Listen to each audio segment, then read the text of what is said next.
Bismillahirrahmanirrahim. Alhamdulillahi Rabbil Alamin.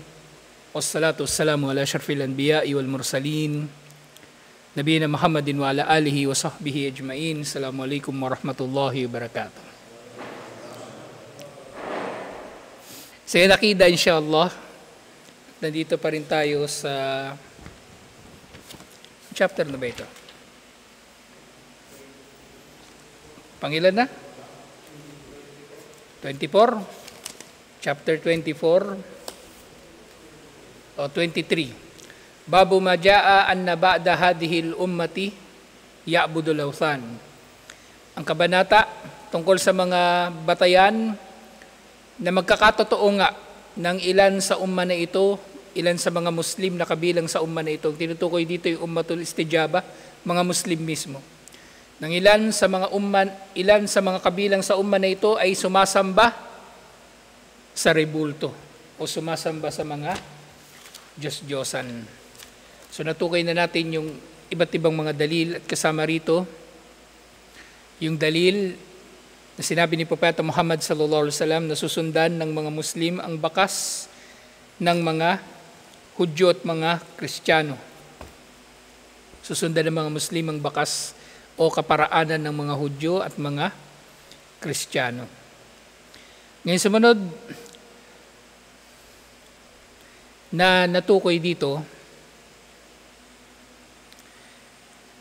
nandun pa rin tayo doon sa pagtalakay doon sa mahabang hadith na nabanggit noong nakaraan.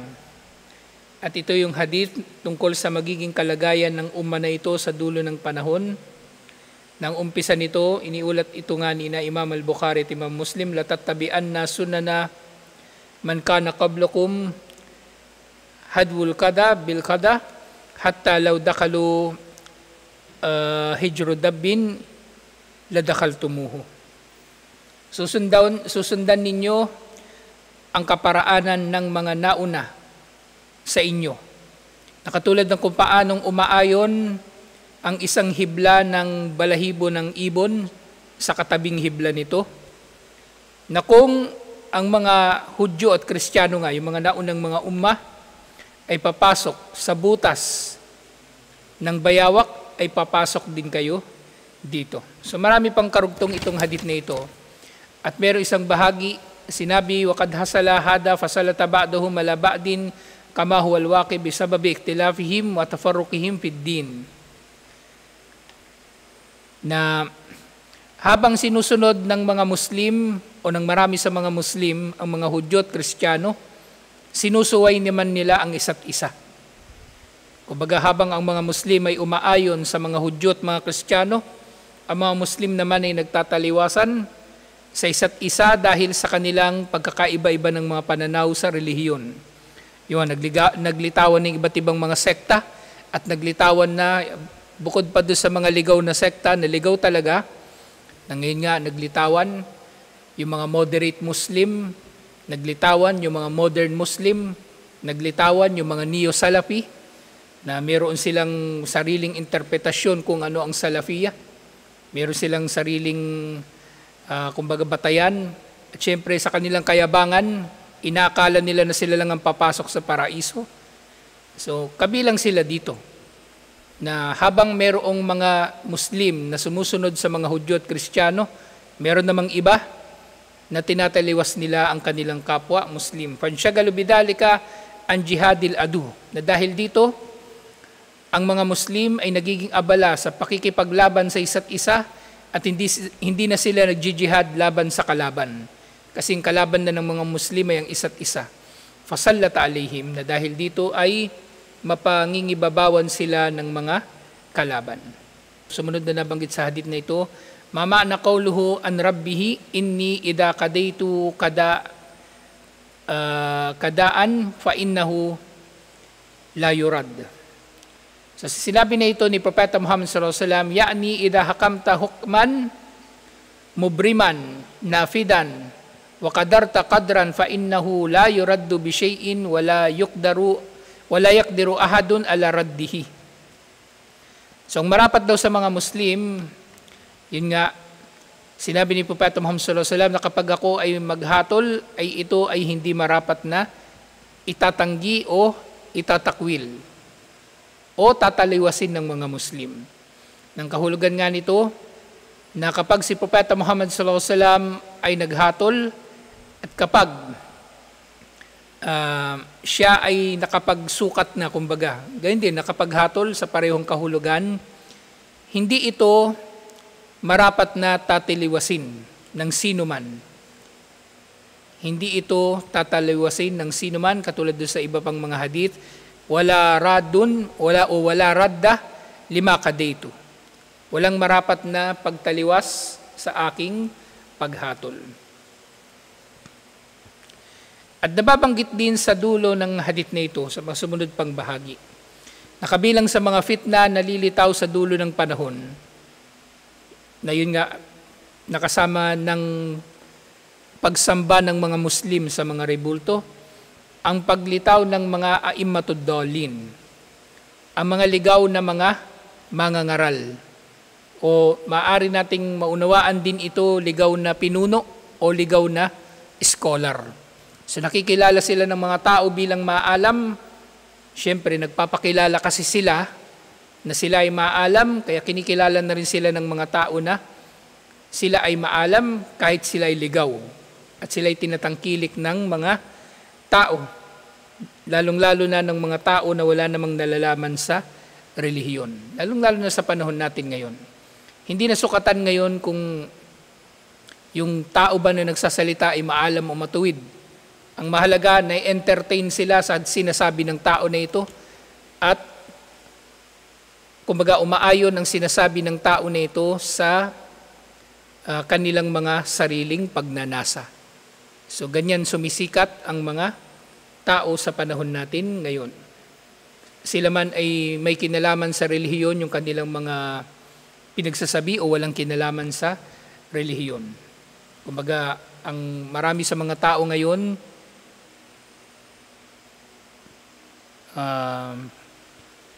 di natin masabing tanga kumbaga, o bobo, mangmang, walang kaalaman. Siyempre, tatangkilikin nila yung bagay na kumikiliti sa kanilang kamangmangan. At kabilang sa mga, kumbaga, kumikiliti sa kanilang kamangmangan, yung mga post na kapag pinost nila o shinare nila o tinangkilik nila, parang matalino na rin sila. Parang maalam na rin sila. So, ganun ngayon ang kalakaran sa social media, lalong-lalo na. So, nga, mal maksudu bil a'immatid dallin bil a'immatil mudillin alladina khafahumur rasulu ala ummatihi. Ano naman ang tinutukoy ni Propeta Muhammad sallallahu alaihi wasallam ng mga pinunong mapangligaw na kinatakutan ni Propeta Muhammad sallallahu alaihi wasallam para sa kanyang ummah.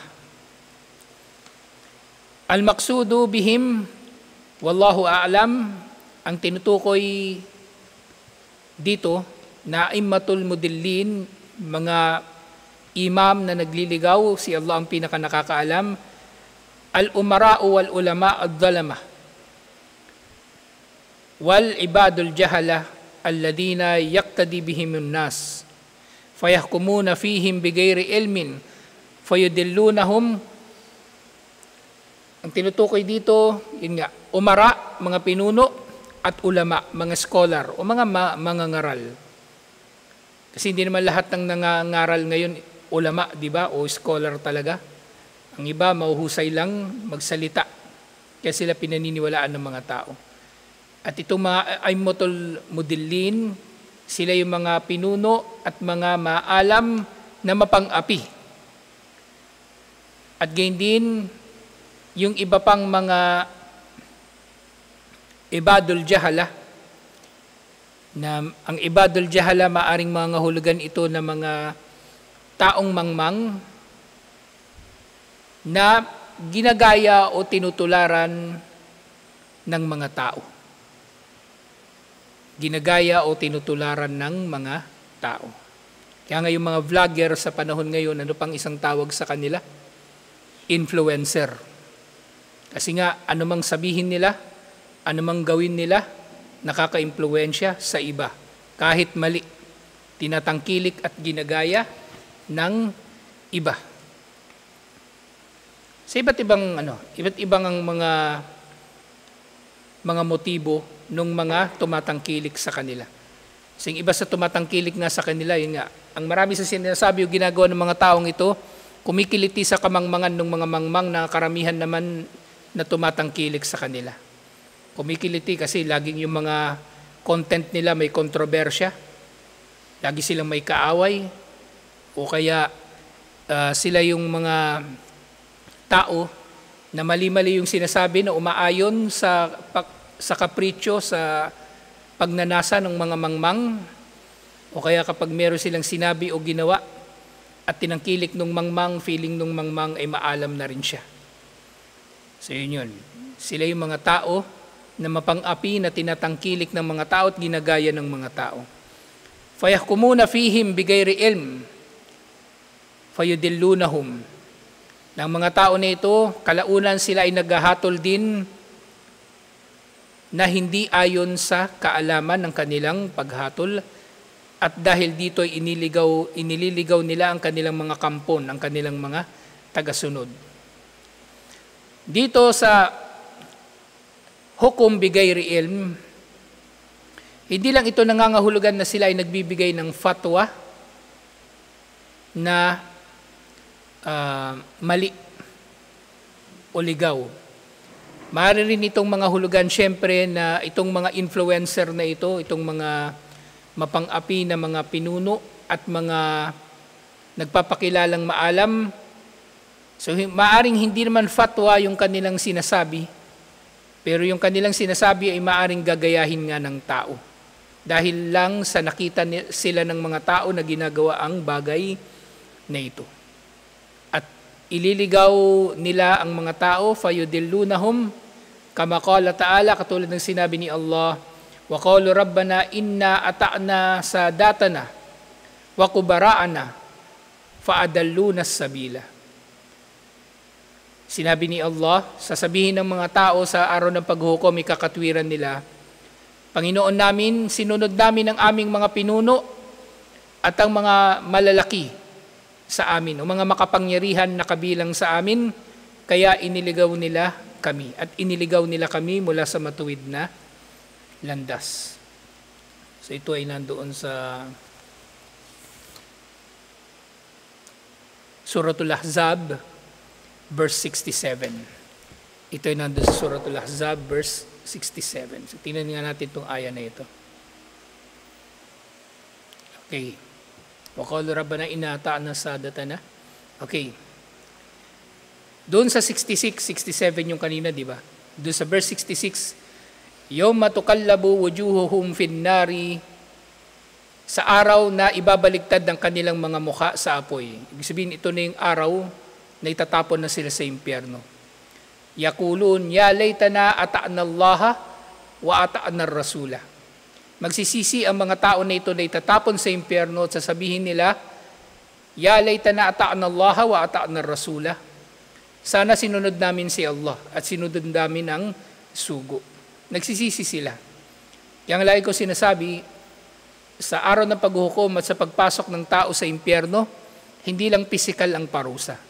Maring ito ay psychological din, na makakaramdam ang mga tao sa impyerno ng labis na lungkot, labis na pagsisisi, at iba't iba pang mga damdamin. Yun nga, sasabihin nila, sana sinunod nila si Allah. Sino pala yung sinunod nila? Eto na yun, yung sumunod na aya.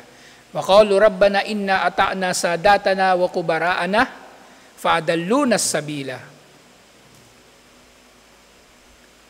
At sasabihin nila, Panginoon namin, sinunod namin ang aming mga pinuno at ang mga makapangyarihan sa amin, at kami ay kanilang iniligaw.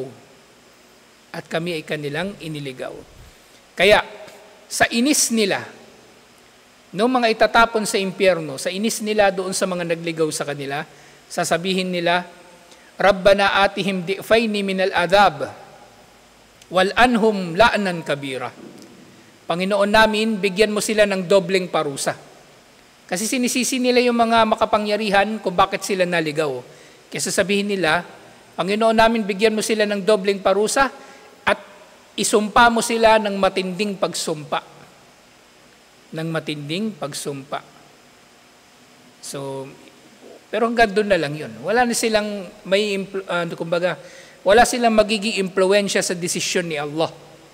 Na lahat sila ay itatapon sa impyerno at pare-pareho silang makakaranas ng parusa. Pero wala rin saysay. Actually, kung halimbawa pagbibigyan sila ni Allah, sige, pagbibigyan sila ni Allah, doble yung parusa na makukuha ng nagligaw sa kanila. Maaring mangyari ngayon. Maaring mangyayari ngayon. Kasi doon sa hadith, di ba? Yung mandaa ila huda kana lahu min al-ajri mithlu ujuri man tabi'ahu la yanqusu dhalika min ujurihim shay'a.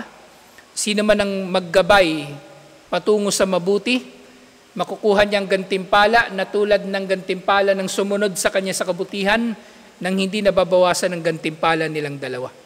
Ibig sabihin, pag nag-utos ka ng kabutihan, yung reward ng sumunod sa iyo, makukuha mo rin, pero hindi mababawasan yung reward niya. May tinuruan ka magsala, may ginising ka na magsala ng fajar. Yung tao na yun, pag nagsala ng fajar kasi ginising mo, may reward ka rin doon. Kaya gisingin mo to lagi, para may reward ka rin, inshallah. At yung kabaliktaran nun, totoo din. Manda ilad dalalati, kana lahu minal wizri man tabi'ahu, la yankusu dhalika min awzarihim shay'a.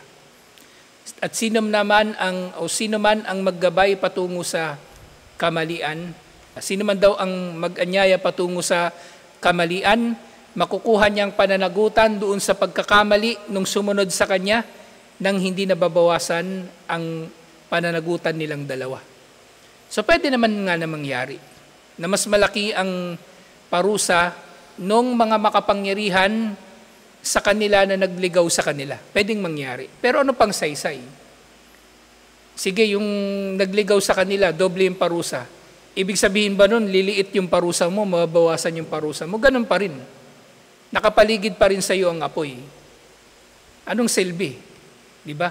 Yung di ba, yung pinaka mahina na parusa sa impyerno, yung nakaapak ang tao sa apoy at kukulo yung kanyang utak. Ano pang saysay na lumiit yung yung parusa mo hanggang sa ganung antas na lang. Mahirap pa rin yun, masakit pa rin yun . Yung nga lang makasubo ka ng mainit na kanin . Kulang na lang, mapamura ka . Hindi na sila makikinabang sa anumang sinasabi nila na ito. Pagkos ito ay dadagdag na lang sa kanilang pagsisisihan at pagdurusahan doon sa araw ng paghuhukom. At ganyan din karugtong ng hadith na yun, ganito talaga yung mga Kung mapapansin ninyo, di ba si Propeta Muhammad sallallahu alaihi wasallam, siya yung jawami'ul kalim, siya yung tao na maikli magsalita, pero malawak at malalim ang kahulugan ng sinasabi niya. Pero pagdating sa mga hadith na may kinalaman sa mga fitna, tinan nyo, yun ang mga pinakamahabang mga hadith. Yung mga hadith tungkol sa Dajjal, yun ang pinakamahabang hadith. Yung mga hadith tungkol sa yung kamatayan, tungkol sa paraiso, o tungkol sa impyerno, yun yung mahabang mga hadith. Kasi naging detalyado rin si Propeta Muhammad sallallahu alaihi wasallam doon sa mga ipinapahayag niya sa mga tao. Kumbaga, ini-express niya hanggat maaari sa mga tao yung kung ano yung nalaman niya para mababalaan ng mga tao at mabigyan din sila ng magandang balita. Di ba isang hadith yung napag-aralan na natin, yung nagkhutbah si Propeta Muhammad sallallahu alaihi wasallam mula Fajar hanggang Duhur, tapos mula Duhur hanggang Asar, tapos Asar hanggang Maghrib. Umabot pa ba ng Isya? Di ko maalala. Basta ganun, inabutan sila ng susunod na sala. Patuloy si Propeta Muhammad sallallahu alaihi wasallam na nagbabanggit tungkol sa mga mangyayaring fitna sa dulo ng panahon. So napakahabang khutbah doon, napakahabang lecture noon dahil sa pagmamalasakit ni Propeta Muhammad sallallahu alaihi wasallam sa umma na ito. Yun palang oras pagkatapos ng Fajr hanggang Duhur, ilang oras na yun? Sabihin natin 7 oras. Sa pagitan ng Duhur at Asar, sabihin natin 3 oras pa yun uli. O Asar hanggang Maghrib, 3 oras uli. So 13 hours na pangaral ni Propeta Muhammad sallallahu alaihi wasallam sa umma na ito tungkol sa mga mangyayaring fitna sa dulo ng panahon. 13 hours. Ngayon, 13 hours, 30 minutes nga lang, tulog na si Rashid eh. Tapos 13 hours pa yun. So hindi hindi iniwan ni Propeta Muhammad sallallahu alaihi wasallam ang anumang panganib, liban na lamang na nagbabala siya tungkol dito. Wala siyang nalaman na anumang panganib, liban na lang na binabalaan niya ang ummah na ito laban dito. At karugtong ng hadith na ito, wa idha waqa'a alihimus sayfu lam yurfa ila yawmil qiyamah. At kapag kumbaga dumampi na sa kanilang espada, ibig sabihin napinsala na sila ng espada o tinagana sila, kumbaga hindi na iaangat ang espada na ito hanggang sa araw ng paghuhukom. Ibig sabihin mananatili na ang kalagayan ng mga Muslim sa ganitong kalagayan. Siyempre nalaman natin doon sa isa pa natin pinag-aaralan, di ba, doon sa Qiyamatus Sugra, na ang pinakamalaking fitna, ito na yung fitna na umaalon na katulad ng alon ng dagat, at ito nga ay nagsimula sa pagkakapatay kay Uthman bin Affan radhiyallahu anhu. At tinanong ni Omar bin Khattab radhiyallahu anhu si Hudayfa bin al-Yaman radhiyallahu anhuma kung meron bang harang ang fitna na ito, at sinabi ni Hudayfa na ang harang na ito si Omar mismo. Ibig sabihin, pagkamatay ni Omar, yun na, pababa na ng pababa ang kalagayan ng ummah na ito. Katulad ng sinasabi ng mga sahaba na nang nag-Muslim si Omar, umangat ang karangalan ng Islam, pero nung siya'y namatay, pababa naman ang karangalan ng Islam. At yun nga, nagpapatuloy nga ito sa hanggang sa araw ng paghuhukom. At ang isa pang malaking tanong dito, hal waqa'a, nangyari na ba ito? Na dumampi na sa mga Muslim ang espada na hindi iaangat hanggang sa araw ng paghuhukom? At kailan nangyari ito? Kung nangyari man ito na. Ma'na idha takatalat hadihil umma fa innahu sayastamirul kitalu fiha ila yawmil qiyamah. So nga kapag nagsimula na raw na magpatayan ng mga Muslim, mananatili na ang ganitong pagpapatayan hanggang sa araw ng paghuhukom. Wa qad yakunu bihaqqin kaqitalil muslimin al-kuffar. Siyempre, maaari rin naman mangyari na ang mga Muslim ay papatay para sa katotohanan, katulad ng pagpatay ng mga Muslim sa mga kalaban na kuffar. Siyempre, nililinaw natin, tinutukoy dito kalaban na kuffar, kalaban na sundalo ng kuffar, hindi sibilyan na kuffar o kung sino-sino lang na kuffar. At tinutukoy dito siyempre, pagpatay sa jihad, hindi pagpatay lang ng walang kadahilanan. Wakad yakuno bibatilin, at maring batil din ang pakikipagpatayan na ito ng mga Muslim, kakitalil muslimina ba'duhum li ba'd, katulad ng pagpatay ng Muslim sa isa't isa. So nga kapag yung tinutukoy dito, balikan natin al-ma'na idha takatalat hadihil ummah. So tinutukoy dito na ummah, hindi lang pala ummah ng mga Muslim kumbaga, kundi lahat ng tao sa ummah na ito. Yung ummatul istijaba. So kasama din yung mga kuffar na tinutukoy. So yung mga patayan na mangyayari na mayroong fitna, hindi lang patayan sa pagitan ng mga Muslim, kundi maaaring patayan din sa pagitan ng Muslim at hindi Muslim. At totoo nga, fitna din. Kasi tuwing ng mga terorista may binibiktima na inosenteng hindi Muslim, fitna talaga. Kasi nabubulabog ang kapayapaan sa mga bansang Muslim o sa mga lugar ng mga Muslim kapag kinatakutan ng mga hindi Muslim ang mga Muslim, pinagbintangan ng terorismo. At dahil dito kamumuhian ng mga hindi Muslim, ang mga Muslim kahit walang kasalanan. Diba? Nadadamay tayo lahat. Nadadamay tayong lahat. Naranasan pa nga namin sa Maynila yung may mga yung nagpapaupa ng bahay, ayaw nila magpaupa ng bahay sa Muslim. Ayaw nila. Nangyari yan nung nandun pa kami sa Pasig. Naghanap si Mrs. ng mauupahan, ayaw. Pero meron silang napagtanong ang isa, ayaw daw niya ng Muslim. Ayaw daw niya ng taga Mindanao. Sinabi ni Mrs., hindi ako taga Mindanao, taga Santa Mesa ako. Sabi niya. Ganun ba? Yung isa naman, yung huling napagtanungan niya, ang ayaw niya lang talaga yung taga Mindanao kasi Sa Laula daw, marumi. Hindi rin naman dati matatanggi talaga kasi yun ang nakikita nila talaga sa mga tao. Na kapag taga Mindanao, Muslim, taga Mindanao, wala, yun ang nakikita nila sa Quiapo, nakikita nila sa Baseco, nakikita nila sa Kulyak, sa lahat ng lugar ng Muslim, marumi, magulo, squatter. Kaya alhamdulillah, itong community natin, inshallah, pangalagaan natin ito kasi inshallah, sa pamagitan nito, meron tayong model na community. Lugar ng Muslim na hindi squatter. O squatter naman siguro tayo. Nakikitira lang tayo dito. Pero at least hindi naman marumi. Siyempre, walang drugs, walang alak. Mabaho nga lang minsan na may tayo ng pusa. Pero hindi katulad ng ibang mga lugar ng mga Muslim. So yung fit na rin kapag yung mga Muslim ay nakilala sa masasamang ginagawa ng ilan sa mga Muslim. Kasi lahat nadadamay. Lahat nadadamay. At dito nga sa Pilipinas, yung Islamophobia, yung takot ng mga tao sa mga Muslim, malalim ang nito. Malalim ang pinag-ugatan. Kaya hindi yun basta-bastang mawawala.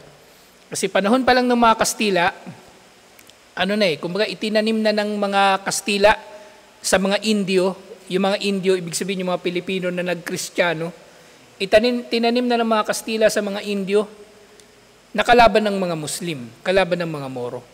Sa totoo niyan, sa malaking bahagi ng gera ng Kastila, laban sa mga Moro sa Sulu tsaka sa Maguindanao, magkahiwalay naman kasing sultanate yun, mas maraming sundalo ng mga Kastila ang dala-dala nila sa Mindanao, mga Indio, mga Pilipino, kumbaga. Mga Pilipino. Kaya nga nakarating sa panahon pa lang ng Kastila, meron ng mga Kristiyano sa Zamboanga. Ginawa talaga nilang kuta, yung Zamboanga, yung dapitan, lalong-lalo na. Tapos yung Holo, nasakop na rin nila, tapos yung Maguindanao, dahan-dahan lang nakapasok na doon. Pero syempre, hindi naman Muslim lahat ng nasa Mindanao. Yung mga Subanen, halimbawa sa Zamboanga, nagkristyano rin yung mga yun, tapos yung iba pang mga katutubo sa Mindanao. Talagang itinanim nila sa puso at isip ng mga tao na mga hindi Muslim nakalaban ang mga Muslim. At nagpapatuloy yan, kumbaga yung ganyang sentimento. Minanamana pa yan ng kanilang mga anak at kanilang mga apo. Yung nanay ko nga natira kasi minsan yun sa Bukidnon. Ilang taon din siya doon sa Bukidnon. Yun talaga yung yung tawag niya sa Muslim, muklo. Doon ko sa kanya unang narinig yung salitang muklo. Yung muklo. Tawag daw sa Muslim na salbahe, sabi niya muklo. Pero pag Muslim naman na matino, tawag niya Muslim talaga. Kaya nga meron kaming naging kapitbahay minsan nangupahan doon sa apartment nung lolo ko. Pinagdududahan pa nga namin na pusher yun Maranao. Sabi nung nanay ko, hindi ko kinakausap yan nangungupahan dyan, muklo yan Kasi nagdududa rin siya na may masamang ginagawa. Tawag niya talaga doon muklo. So yung muklo, hindi nga malaman sa nanggaling na salita yun pero kumbaga isa yun sa mga bakas ng pagkamuhi ng mga hindi Muslim sa mga Muslim. Tapos syempre, naroon pa yung iba't ibang mga nangyari din sa kasaysayan. Yung mga Muslim na mimirata. Actually, totoo yun, yung mga Muslim na mimirata. Kasi yun naman talaga yung kalakaran ng unang panahon Hindi lang naman Muslim gumagawa, yung mga Portuguese nga, nakarating pa rito namimirata yung mga Portuguese. Nasakop nila halos yung Bohol. Yung mga Portuguese, panahon na ng mga Kastila nun. Dumating sila rito. Kaya nga dito sa La Union, meron dito di ba? May mga dito, watchtower. Yung merong isa dyan sa sa may manong, sa Luna. Yung tore na bato sa may dalampasigan. Napunta mo na yun? Ha? Hindi lighthouse yun. Watchtower yun. Wala siyang ilaw. Ang lighthouse may ilaw. Pero yun, ang tawag nila doon, Moro Watchtower. Yung ibang mga nagpo-post tungkol doon, ang tawag nila, o ibang historian, Moro Watchtower. Kasi ginagamit daw nila para bantayan yung dalampasigan kung parating na yung mga piratang Moro. Kasi yung mga pirata na Moro nanguhuli ng ng mga alipin, tapos dadalhin nila doon sa lugar nila, kasi ibibenta sa Indonesia, ibibenta sa mga inchik. So, yun ang normal na kalakalan noon nakalakaran Actually, yung ilang mga tauhan nga ni Magellan, di ba napatay si Magellan? Napreso yung ilang mga tauhan niya. Yung ibang mga tauhan niya, nakarating na ng China, binenta nila humabon sa mga inchik. Hinanap nila saan napunta yung mga tauhan ni Magellan, hinanap nila nina Loaiza, tsaka ni Saavedra. Pati si Villalobos, hinanap nila. Doon na nila nakita yung iba sa China. Yung iba nando sa Indonesia, sa Malaysia, ganun. So, malalim yung fitna ng galit ng mga hindi Muslim sa mga Muslim. Kaya dapat magpapakabait tayo, inshallah, para dahan-dahan magiging aware yung mga tao na hindi tinatangkilik ng mga Muslim yung masasamang gawain. Kung meron mang Muslim na gumagawa ng ganun, hindi siya tinuruan ng Islam na gawin yun. Meron mang Muslim na gago, hindi siya tinuruan ng Islam na magpakagago. Gago talaga yun. Hindi siya tinuruan ng Islam na gawin yung kasamaan. So ito yung dulo ng hadith na ito na matatalakay natin. Kasi mahaba pa yung hadith. Mahaba pa. At itutuloy na natin ito next week, inshallah. Kasi lahat ng ito ay may kinalaman nga doon sa katotohanan na ang marami sa umma na ito ay sumasamba sa mga Diyos-Diyosan at kabilang doon sa mga pagsamba nila sa Diyos-Diyosan. Kumbaga, kabilang sa mga dahilan ay ang paghina ng mga Muslim, dulot ng mga fitna na ito na lalaganap sa dulo ng panahon. Mahalaga na malaman natin ito para mapangalagaan natin ang ating mga sarili, inshallah. Sa tutuloy natin ito, inshallah. Assalamualaikum warahmatullahi wabarakatuh.